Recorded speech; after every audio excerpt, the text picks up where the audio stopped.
Welcome to the deep dive. We've got some fascinating source material here sent in by you, our listener, and today we're really digging into a core aspect of how we all connect. That's right. We're looking at this text. Feels a bit like a chapter from a classic guide, maybe, Mm-hmm. and zeroes in on one, well, seemingly simple idea about relationships. But potentially very powerful. Exactly. Potent is a good word. How we build connections, how we just, get along. Okay, so our mission then. Let's unpack this main idea, look at the history the text gives it, dive into the real-life stories it uses as examples, and figure out why this source claims this is so vital for you. All right, let's do it. So right off the bat, the text talks about what it calls one all-important law of human conduct. Kind of a big claim, It is essential for navigating life with others, basically. and it lays it out very clearly. Always make the other person feel important. Simple statement, but deep. And it brings in some intellectual weight to back that up immediately, like John Dewey. Yeah, quoting Dewey saying the desire to be important is like the deepest urge in human nature. Wow. The deepest urge. And William James, too, talking about the craving to be appreciated. The text really pushes this idea that this feeling, this need, is what separates us from animals.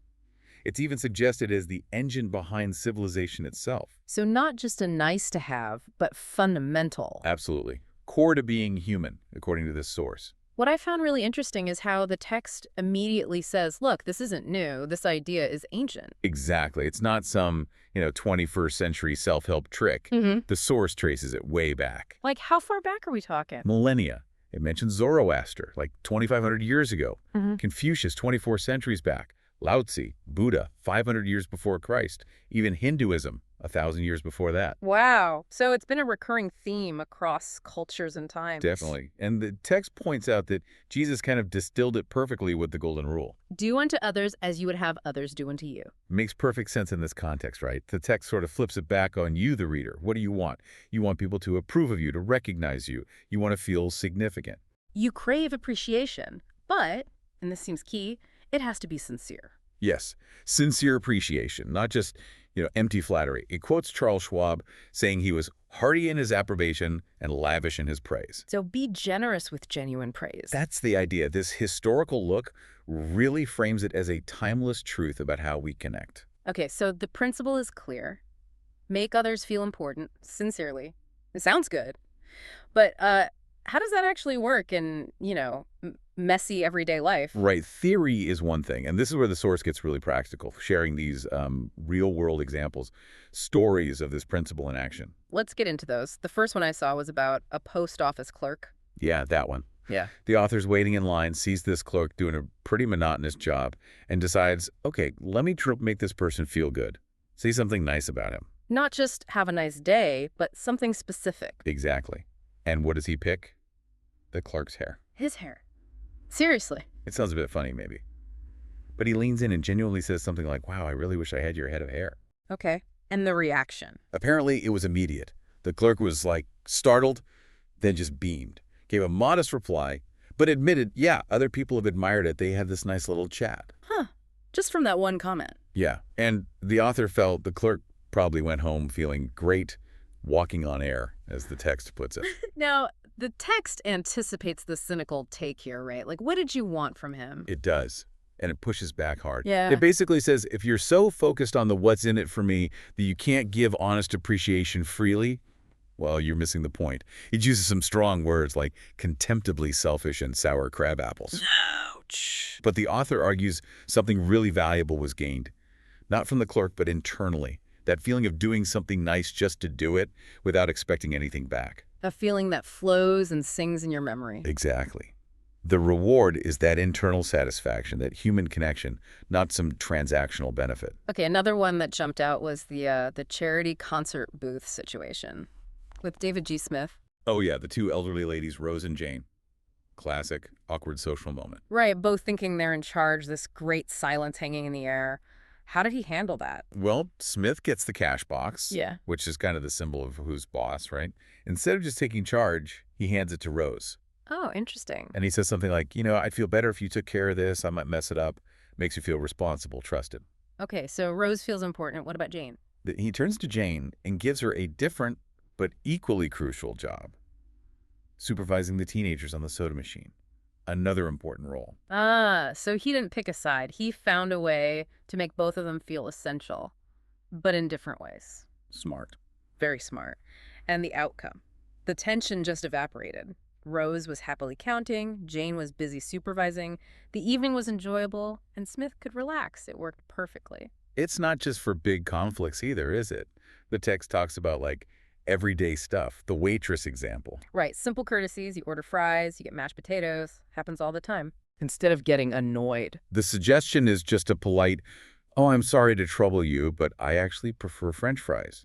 Gentle, respectful, acknowledges her effort, but corrects the mistake kindly. And that makes her more willing to fix it, presumably. Exactly. Shows respect, doesn't put her on the defensive. The text lumps this in with other little courtesies. Would you mind? Won't you please? Thank you. The small things that oil the cogs. Yeah, it calls them the hallmark of good breeding, but really they're just about acknowledging the other person's effort and, well, their importance in that interaction. Okay, then there's the story about Hall Caine and Rossetti, Yeah, famous artist. Dante Gabriel Rossetti, yeah, pre-Raphaelite poet and painter. And Hall Caine, who started out as a blacksmith's son, not much schooling. But he loved Rossetti's work. Absolutely adored it. So what does he do? He writes this lecture praising Rossetti's genius and sends a copy straight to the man himself. That's bold. Very. And Rossetti's reaction, as the text sort of imagines it, was probably something like, "Wow, anyone who appreciates my work this much must be brilliant." Makes sense. So Rossetti invites Caine to London to be his secretary. And that one act, that invitation, It changed his life. completely. It was his way into the whole literary scene.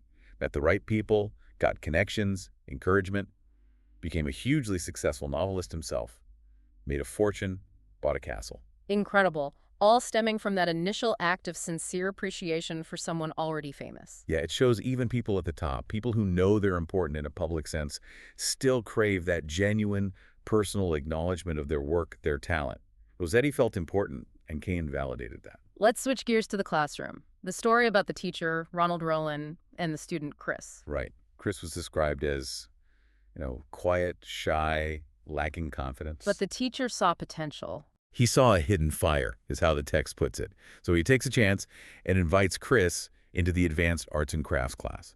Apparently, getting into that class was a big deal, like a status symbol. And Chris's reaction. Just overwhelming emotion. Who me, Mr. Rowland? Am I good enough? Try not to cry. Feeling taller. Just incredibly grateful. Wow, that must have been powerful for the teacher, too. It was. Rowland said he learned a lesson he'd never forget about that deep desire to feel important. He even made a sign for his classroom. You are important. A constant reminder. Yeah, a reminder that every single student has that same fundamental need. Sometimes just recognizing potential, giving someone that vote of confidence, can tap right into it. Okay, this next one is pretty amazing. The Connecticut attorney visiting his wife's elderly aunt. Yeah, the aunt living alone in this big old house from like the 1890s. And the attorney decides to consciously apply this principle. He looks for things to genuinely admire. Right. He focuses on the house itself, compliments it sincerely, how beautiful it is, well-built, roomy. They don't build them like this anymore. And the aunt just lights up. Totally. She starts reminiscing, talking about planning it with her late husband, building it with love. She gets excited, starts showing him around, pulling out all her treasures. Paisley shawls, tea sets. China, furniture, paintings, yeah. All these things filled with memories. Then they get to the garage. And there's a car. A mint-condition Packard. Her late husband's gift, barely used since he passed. A real symbol of her past life and love. And then she offers it to him, the attorney. Just like that. Just like that. He tries to demur, suggests other relatives. But she insists. Yeah, she says the relatives are just waiting for her to die to get it, and she won't let them. She won't sell it either. But him, she wants him to have it. Why? You appreciate beautiful things. Exactly. The text argues she was just starving for a little recognition, for warmth, for genuine appreciation. She was alone with her memories and treasures when he provided that sincerely. Her gratitude was so immense, she gave him her most cherished possession. It's a really profound illustration of how meeting that deep need can unlock unexpected generosity and connection. There's a similar theme in the story about the landscape architect, Donald McMahon, and the judge. Right, working on the estate of this prominent judge. And Donald notices the judge's hobby. His dogs, beautiful dogs. Donald admires them, mentions knowing about the blue ribbons they won at Madison Square Garden. He found the judge's passion point, And the judge's reaction. described as striking. Uh-huh. This busy, important man drops everything and spends nearly an hour showing Donald his kennels, talking pedigrees, showing off prizes, just totally engaged. He loved talking about something he cared about, something that made him feel accomplished and important on a personal level. Precisely. And then, just like the ant, the judge makes this generous offer. A puppy for Donald's son. A valuable puppy, plus, crucially, over an hour of his incredibly valuable time. Donald directly links this to simply expressing honest admiration for the judge's hobby. Find what matters to them, acknowledge it sincerely. Okay, this next one involves a huge name. George Eastman, Kodak founder. You wouldn't think someone that famous and wealthy would need this, maybe? You might not, but this story suggests otherwise. James Adamson needs to sell Eastman $90,000 worth of theater chairs. Huge order. And he's warned Eastman is incredibly busy. He's got like 5 minutes max. Right, high pressure. So does Adamson jump into the sales pitch? No, he admires the office, the woodwork. Sincerely admires it, calls it the most beautiful office he's seen, and talks about the English oak. And Eastman... He's clearly pleased. Forget the 5-minute clock. He starts showing Adamson around the room, talking about how it was designed and built. Then he goes further. starts talking about his philanthropy. Yeah, the university, the hospitals. Then he pulls out his very first camera and starts sharing these incredibly personal stories. About his childhood poverty, working Hey. like crazy. Yeah, widowed mother, clerk job, terror of poverty, working 72 hours straight on experiments, really opening up. So that 5-minute meeting became... Over 2 hours, including lunch at Eastman's home. And get this, at home, Eastman proudly shows Adamson chairs he painted himself. Wow. Not the Kodak empire, but the chairs he painted. Exactly. It suggests that even with all the fame and fortune, he craved recognition for his personal journey, his struggles, his hands-on efforts. Adamson saw the man, appreciated his story and his efforts, not just the public figure. And he got the order. Got the $90,000 order and became close friends with Eastman. It's maybe the most dramatic example of connecting by recognizing someone's personal sense of importance. Okay, one more. The French restaurant owner Claude Murray and his employee Paulette. Right. Paulette, a key employee for 5 years, suddenly resigns. Shocks Murray. He thought he was fair, but maybe. Took her for granted. Exactly. So facing losing her, he decides to act. He pulls her aside. And what does he say? He tells her flat out, "I can't accept your resignation." He says she means a great deal to him and the company. He explicitly tells her she's as important as I am. That's direct. Very direct. And he doesn't stop there. He repeats his appreciation in front of the entire staff, then invites her to his home to really drive the point home, reiterate his confidence in her. So public and private reinforcement of her value, making her feel genuinely indispensable. Precisely. Applying the principle fully, and the result. She stayed. She withdrew her resignation. And according to Murray, she became more reliable than ever. He learned he had to keep expressing that appreciation consistently. So looking back at all these stories, the post office clerk, the ladies at the booth, the waitress, Kane and Rossetti, the teacher and student, the aunt in the car, the judge and his dogs, Eastman's office, the restaurant employee, it's quite a range. It really is. Different situations, different stakes. But the common thread seems undeniable. Making the other person feel genuinely important works. And that word genuinely or sincerely comes up again and again in the source material. It hammers that point home. This isn't about manipulation. It can't be fake flattery. No.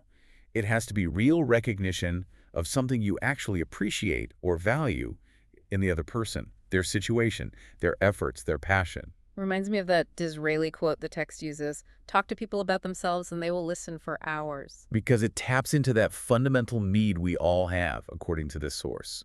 That need to be seen, to be valued, to feel like we matter. And that Emerson idea, too, about everyone being your superior in some way. Right. Every man I meet is my superior in some way. In that, I learn of him. Recognizing someone's importance is kind of like acknowledging that unique value they bring, even if it's just in that moment, in that interaction. The text does contrast this with people who use tumult and conceit because they don't have much else to feel important about. Calls it nauseating. Yeah, it draws a clear line between authentic self-worth and, just noisy ego. And it mentions this is just one principle, right? Principle 6, I think. It lists others briefly. Yeah, things like being genuinely interested, smiling, names, listening, talking in their interests. They're all related, part of a bigger picture of connecting with people. But this one, making them feel important, sincerely gets special emphasis. It seems to be presented as particularly powerful. Based on these examples, it certainly seems to have a kind of transformative potential, from small moments to, well, life-altering ones. So the big takeaway from the source material really boils down to that. The profound impact you can have by sincerely making others feel important. The text even says you can work magic with it almost every day. It sounds almost too simple, maybe, but the story suggests it really taps into something deep in human nature. A master key, perhaps? So maybe the challenge for you listening isn't just if you should try this, but how.